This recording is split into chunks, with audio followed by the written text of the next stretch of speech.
Friends இன்றைக்கி நம்ம என்ன பார்க்க போகிறோன்னா பாருங்கள் ஃப்ரெண்ட்ஸ், நம்ம இந்த வட்டெல்லாம் எத்தனை பேர் பார்த்துருக்கீங்க? கமெண்ட் பண்ணுங்கள் மறக்காமல்.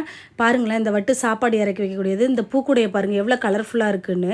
எவ்வளோ காஸ்ட்லியாக நம்ம வாங்கினாலும் இந்த மாதிரி பூ கூட வாங்க முடியாது. இது இடியாப்பத்தட்டுன்னு சொன்னாங்க ஃப்ரெண்ட்ஸ். இடியாப்பத்தட்டு பார்க்க எவ்வளோ அழகாக இருக்குது பாருங்கள். இல்லை இடியாப்பம் வச்சு நல்லா மணமாக இருக்குன்னு சொன்னாங்க.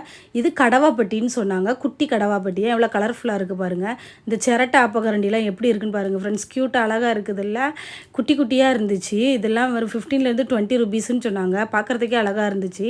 மண்பானை சமையலுக்கு இந்த ஆப்பக்கரண்டை ரொம்ப யூஸ்ஃபுல்லாக இருக்கும். இந்த சிரட்டை அப்போ ரொம்ப அழகாக க்யூட்டாக இருந்துச்சு ஃப்ரெண்ட்ஸ். அப்புறம் பாருங்களேன், பனை ஓலையால் செய்யப்பட்ட தொப்பி, நிறைய வகையான இந்த தோண்டிலாம் இருந்துச்சு. அப்புறம் பாய், இந்த மாதிரி நிறைய பனை ஓலை ஐட்டங்கள் நிறைய இருந்துச்சு ஃப்ரெண்ட்ஸ். இவங்கக்கிட்ட பார்க்கறதுக்கு நல்லா க்யூட்டாக அழகாக இருந்துச்சு. பாருங்கள், சொலவு ஐட்டம், சாப்பாடெல்லாம் எடுத்து வைக்கக்கூடியது, வடிக்கக்கூடியது, அந்த மாதிரி நிறைய இவங்கக்கிட்ட இருந்துச்சு.